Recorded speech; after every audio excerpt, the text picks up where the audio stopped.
Good morning. இன்றைக்கி வந்து mehndi, haldi 2த்தையும் mix பண்ணி ஒரு ஃபங்க்ஷன் பண்ணியிருந்தோம். அதுக்கு இன்னும் பேர் வைக்கல. அப்புறம் மெஹந்தி ஆர்டிஸ்ட் பார்த்திங்கன்னா, அவளுக்கு சூப்பராக வந்து மருதாணி போட்டிருந்தாங்க. மழை கண்டினியூஸாக பெஞ்சிட்டே தான் இருந்தது. மேலே பார்த்திங்கன்னா, அந்த பேக் ட்ராப் நாங்களே ரெடி பண்ணியிருந்தோம். அவளுக்கு வந்து ஒரு பக்கம் மெஹந்தி, இன்னொரு பக்கம் மேக்கப்னு அவளை பிரித்து மேய்ஞ்சிட்டு இருந்தாங்க. இந்த சைடு கேப்பில் அவங்க ஆள் கூட கடலை வேறு போட்டுட்டு இருந்தா. இதுக்கு அசிஸ்டன்ட் வேறு. அப்புறம் இந்த மாதிரி பூலே வந்து டெக்கரேட் பண்ணலாம் அப்படிங்கிற மாதிரி முன்னாடியே வந்துட்டு பிளான் பண்ணி வச்சுருந்தோம். மேக்கப்போட வந்து அக்கா கிட்ட இந்த மாதிரி பண்ணுங்கன்னு சொன்னோமா, அவங்களே சூப்பராக வந்து பண்ணி கொடுத்துருந்தாங்க. நாங்கள் நினச்ச மாதிரியே வந்திருந்தது. அப்புறம் வந்து இந்த குட்டீஸ் எல்லாருக்கும் வந்து கையில் குட்டி குட்டியாக வந்துட்டு மருதாணி போட்டுட்டு இருந்தோம்.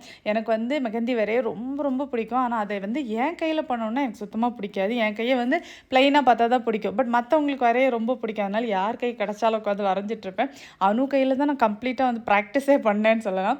அப்புறம் கடைசியாக மாமா வந்து எனக்கும் போட்டு விடு மக்களே அப்படின்னு சொன்னதுனால அவங்களுக்கும் ஒரு டிசைனை போட்டுட்டு அப்புறம் சாப்பிட்டோம். சாப்பாடு அன்றைக்கி வந்து வெஜ்ஜு தான் கொடுத்துருந்தாங்க. நல்லா இருந்தது. சாப்பிட்டு முடிச்சுட்டு அப்புறம் அண்ணனுக்கும் தங்கச்சிக்கும் ஒரு ஃபோட்டோ ஷூட் மாடியில் வந்து பண்ணிவிட்டு டே எண்ட் பண்ணியாச்சு.